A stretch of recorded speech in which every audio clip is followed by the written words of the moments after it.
What's up YouTube？歡迎嚟到呢一個 YouTube channel 嘅第一條片啦，我叫16。咁呢個 YouTube channel 咧，其實主要會同大家介紹一啲 AI 相關嘅 solutions 啦，或者係一啲自動化工序咧嘅內容嘅。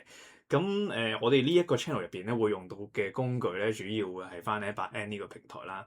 咁有啲觀眾咧係唔知道 N8N 係咩嚟嘅話咧，咁其實 N8N 咧就係一個自動化嘅平台啦。咁佢可以從好多唔同嘅嘢做 integration 啦，例如你用緊 WhatsApp 啊，用緊 Telegram 啊，又或者咧佢可以 call 到一啲ChatGPT 嘅API 嘅 model 啦，亦都可以幫你 send email 啦，幫你整 calendar 啦。咁其實有好多 integration 咧都可以做到嘅。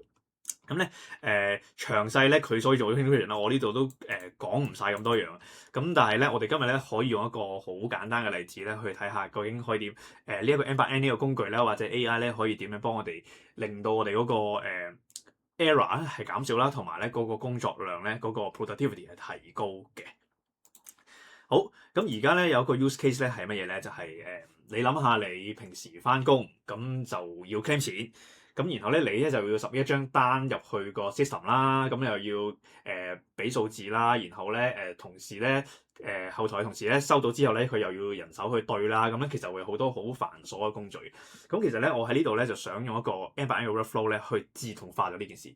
咁呢一個係一個即係好入門版嘅 example 啦。咁所以個 use case 咧就會係用 AI 去 process 一個 image 啦，咁然後嗰張 image 咧就應該係一個 invoice 嚟嘅。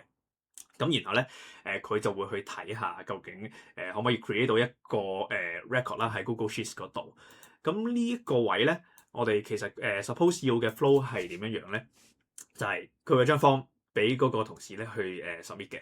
咁然後咧擺咗入去之後咧，個 AI agent 咧就會睇下嗰張 invoice 啦，嗰個 total amount 係幾多啦。咁佢 suppose 要 grab 一個數字出嚟咧先至 OK 嘅。咁然後咧個同事亦都需要入去喺個 form 嗰度咧去話俾個呢一張話俾個 AI 聽咧 ，suppose 呢一張單應該要係幾多錢先啱嘅。咁然後咧 AI 咧就會對下佢睇到張單嗰個數字同埋個同事入嗰個數字咧係唔係一樣。咁如果係嘅話咧，我哋就會去 update Excel 啦，咁就會俾翻個status 佢啦。咁如果唔係嘅話咧，就會喺 Excel 嗰度咧都會俾個 status 佢，不過咧就會話佢話俾個即係話俾個同事聽咧呢一個數咧係錯嘅咁樣。咁我哋今日咧試嘅單咧就係我自己今日食晏嗰張單啦。呢一度咧就我想個 AI 咧其實係要 grab 到67呢一個數字出嚟咧，咁先啱嘅。好，咁嚟到N8N 嘅平台啦。咁好多觀眾可能佢哋未見過 N8N 啦，但係唔緊要嘅。咁喺呢度咧好簡單嘅啫。我哋一想個 workflow 去開始咧，我哋需要咧去俾一個trigger 佢嘅。咁然後咧呢個 trigger 咧喺呢一個 workflow use case 入邊咧，會係一個 form 啦，就係當有同事去submit一份 form 嘅時候咧，咁我哋就會即係令到呢個 workflow 去行。咁呢個 form title 就幫佢求其改個名啦，叫做 claim 咁樣先算啦。咁然後呢個 form description 咧，我哋會話佢係upload your invoice 咁啊。好，咁然後張 form 咧 form elements 就係張 form 有啲咩要填啦。咁呢一個位我哋叫做 invoice。呢一個位都係叫 invoice 啦。其實兩個都係一樣得噶啦。咁然後 element type 咧就會係要 upload 啲乜嘢上去。咁我哋咧喺呢度咧有好多唔同嘅嘢可以揀嘅。咁但係今次嚟講咧，我哋應該 expect 一個 file 啦。咁然後佢話你可唔可以 upload multiple files？咁即係 for 簡單啲呢一個 workflow 咧，我哋話佢唔可以先。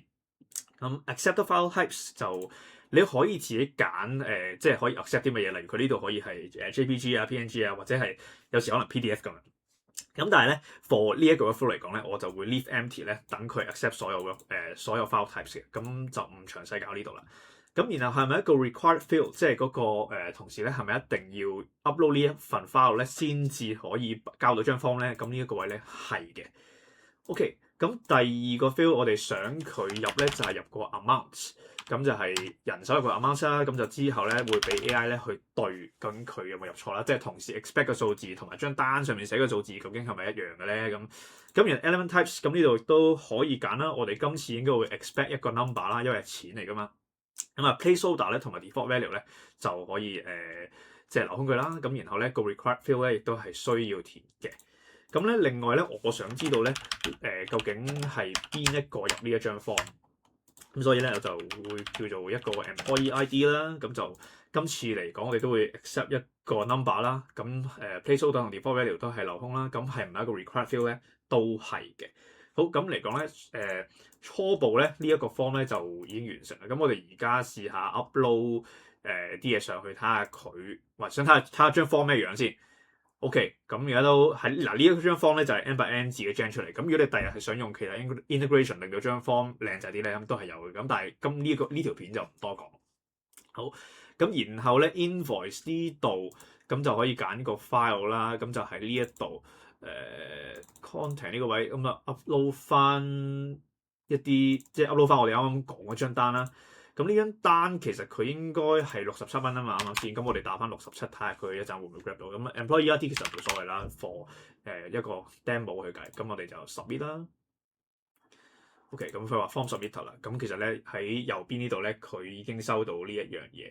咁我哋之後咧想用一個 AI agent 咧去 process 呢件事。咁所以咧就喺右邊一個加號嗰度咧就 grab 一隻 AI agent 出嚟啦。然後咧，我哋幫佢改翻個名先啦。咁啊，invoice reader 啦，叫做。咁然後我哋可以 define 一下，究竟前面嗰一個碌，即係嗰張 form 咧，會有啲乜嘢會 fit 到落去呢度。咁個 prompt 呢一個位咧，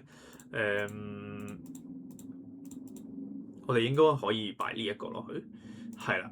咁然後咧，呢一個位咧，其實我哋係一個 variable 啦。咁我哋拉咗呢一張 form 落嚟咧，咁佢係可以睇到入邊咧係啲乜嘢。咁我而家咧就叫連一個 chat model 咧，令到佢會連一個 chat model 咧，令到佢會 read 到啦。咁其實咧，我哋就用翻即係大家平時成日用嘅 OpenAI 嘅 ChatGPT 嘅 model 啦。咁我哋求其可能揀，佢有好多俾你揀嘅。咁我呢度是但揀一個4.1 mini 咁先算啦。OK，嗱另一個小提一個咧，就係呢一個 API 咧，即係呢一個 chat model 喺度揀咧，同你平時用 ChatGPT 20蚊定係25蚊美金嗰個 subscription 咧係兩樣嘢嚟嘅。呢個咧係需要另外俾錢嘅。咁好啦，咁佢呢個咧就係佢嘅大腦啦。咁佢就有能力去 read 到我哋啱啱先 upload 上去嗰張 invoice 咧係啲乜嘢嚟嘅。咁另外一樣嘢咧就係我想佢咧係出一個 specific 嘅 output format，咁就唔想佢咧亂咁吹啲嘢出嚟。咁我哋呢一個咧，我哋會用翻一個叫做structure output parser 啦。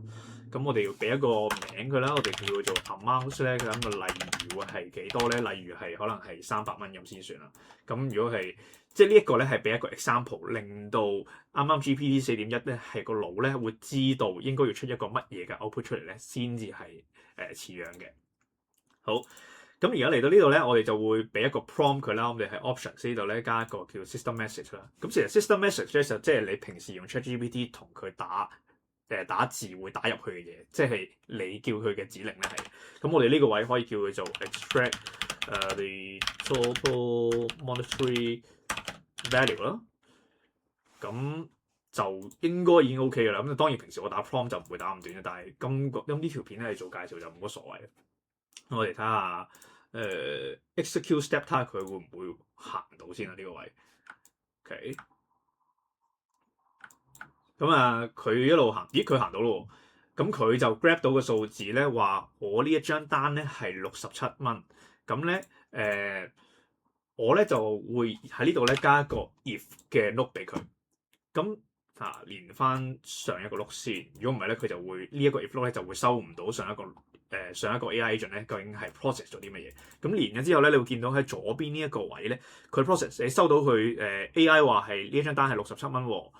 咁如果 AI read 到嘅數字咧係等於嗰位同事 input 嘅數字，因為呢度係佢入方啊嘛，入方嘅時候佢打咗個數字俾我哋，咁等於同事 input 嗰個數字咧，咁我哋應該會點做咧？咁其實佢係得 true or false 嘅啫。咁佢即係如果係一樣嘅話咧，就會點做咧？如果唔係一樣，又會點做咧？咁喺呢個位咧，我哋可以用一個Google Sheets 啦。咁但係打 Google Sheets 之前咧，我就俾大家睇下我自己整嗰份 sample 咧係咩樣。我想佢咧入一個 employee ID，入 AI read 到個數，同埋入同事打個數，同埋嗰個 status 咧係點樣咧？即係 AI 判斷之後應該係點樣？咁呢個位咧，我哋就會用翻 Google Sheets 啦。咁我哋就會叫做揾到 Google Sheet 應該用 append row， 咁就啱噶啦。咁因為我事前咧已經連咗Google Sheets 嘅account 啦，咁所以呢一個位我哋之後可以再其他片再講啦。但係呢一個位就會揾到我啱啱先 show 出嚟嗰張Google Sheets 嘅。咁我哋係揾翻自己嗰張，咁呢度見到 OCR claims 啦，咁同埋 sheets 呢一個位咁又係 sheet one 啦。咁佢咧就會同我 fetch 到呢一紮 column 出嚟。咁其實即係我啱啱先俾大家睇嘅 column 啦。咁然後呢度 employee ID 咁樣就 employee ID 就喺翻同事入 form 嗰度咧，我哋會見到佢入咗1、2、3、4，所以我哋要 grab 隔離呢個字擺喺嗰度啦。咁 AI read 到咩數咧？就喺個 invoice reader 嗰度咧會見到 amount 呢個數啦。咁然後 amount 係幾多？呢個係同事打嘅 amount，咁就去翻份 form 嗰度咧可以揾到同事打嘅 amount。咁個 status 咧，我哋其實可以自己打俾佢咯。如果係兩個數字係一樣嘅話咧，咁我哋就打話 processed 咁先算啦。OK。咁然後咧，我哋如果兩個數字咧係唔一樣嘅話咧，我哋會話incorrect amount 咁樣。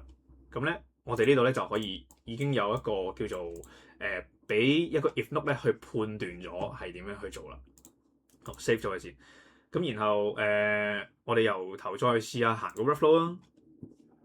咁又 upload 翻啱啱先呢一張啦。咁就今次打翻67先啦。employee ID 打翻1、2、3、4呢個是但嘅啫。咁然後 submit 完之後咧，咁就而家係個 AI 就睇緊啦。咁通常都要啲時間。咁如果你嗰個 prompt 係好長嘅話咧，咁佢都會碌耐啲。咁佢今次睇完咧，佢就話係啱嘅，即係咧同事入個數同 AI 睇到個數咧係一樣嘅。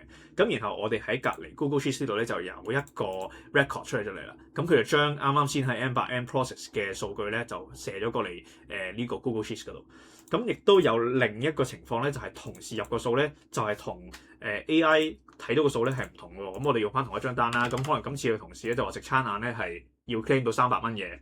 咁啊 employee ID 用翻2、3、4、5啦。今次咁 submit 咗之後咧，就個 workflow 又會好似之前咁樣去 run 啦。